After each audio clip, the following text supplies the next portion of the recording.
Good evening and thank you for joining us on ERi-TV. This is English news broadcast live from the headquarters in Asmara at exactly 10:30 p.m. local time. First, the top stars.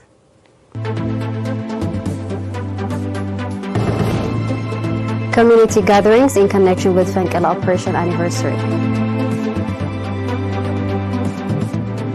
Commendable participation in water and soil conservation. China claims U.S. ban on Chinese buying U.S. property violates market rules. Earthquake death toll tops 33,000. Turkey starts legal actions. In our local news, community gathering in connection with the 33rd anniversary of Fenkel Operation commemoration was organized today, 12 February, in the port city of Massawa.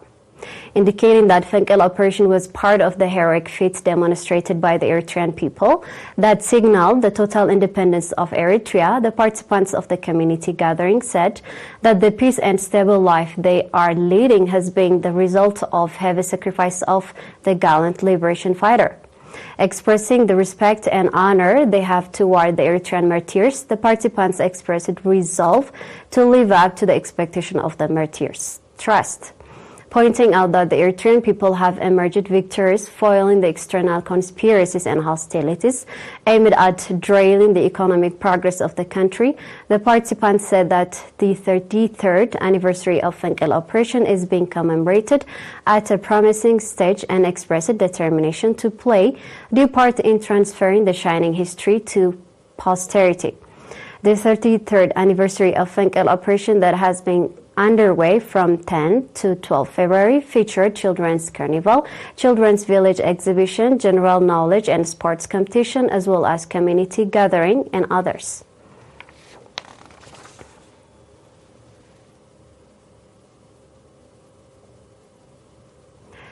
Mr. Shakhaddin Saleh, administrator of Haikota Subzone, commended the strong participation of public in water and soil conservation activity.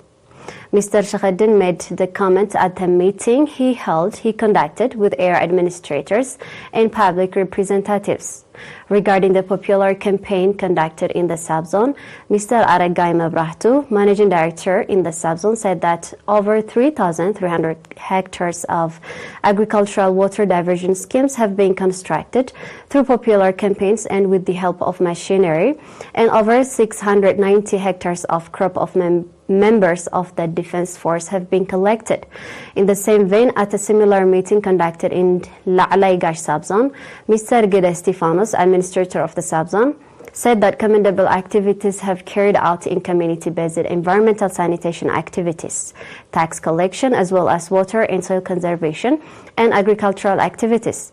According to Mr. Gabramedhen Kidane, managing director in the subzone, water and soil conservation popular campaign has been conducted on 815 hectares of land.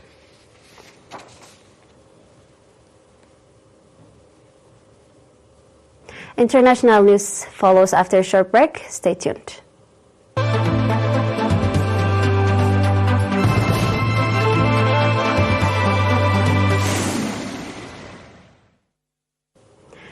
The United States is violating the principles of market economy and international trade rules in considering a ban on Chinese citizens buying property in the United States, the Chinese Foreign Ministry said on Friday.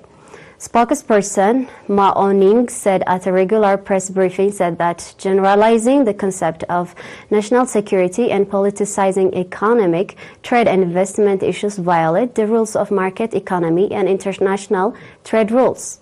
Mao stated that Texas, Florida, Arkansas, and several other states are weighing legislation that would bar Chinese citizens from buying real estate, according to several reports, as tension rises between the United States and China over national security issues.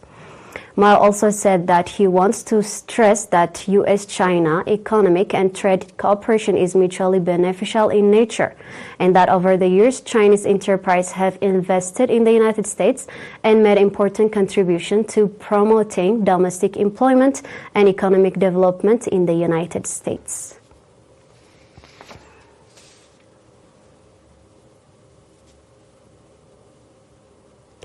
Rescuers pulled more survivors from the rubble today, 6 days after one of the worst earthquakes to hit Turkey and Syria, as Turkish authorities sought to maintain order across the disaster zone and began legal actions over some building collapses.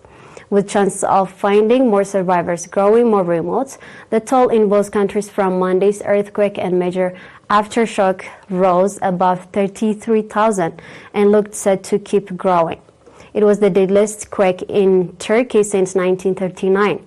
Displaced residents in the Turkish city of Kahramanmaraş, near the epicenter, said they had set up tents as close as they could to their damaged or destroyed homes in an effort to prevent them from being looted.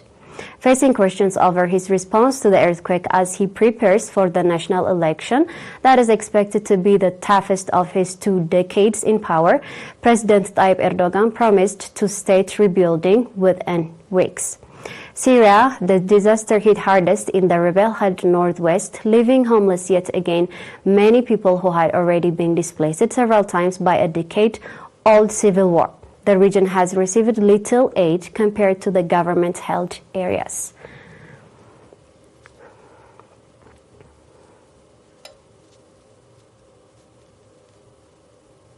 And now we have a quick review of the top stars.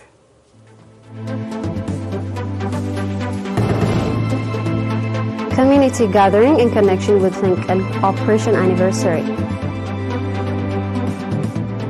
Commendable participation in water and soil conservation. China claims U.S. ban on Chinese buying U.S. property violates market rules. Earthquake deaths toll tops 33,000. Turkey starts legal actions.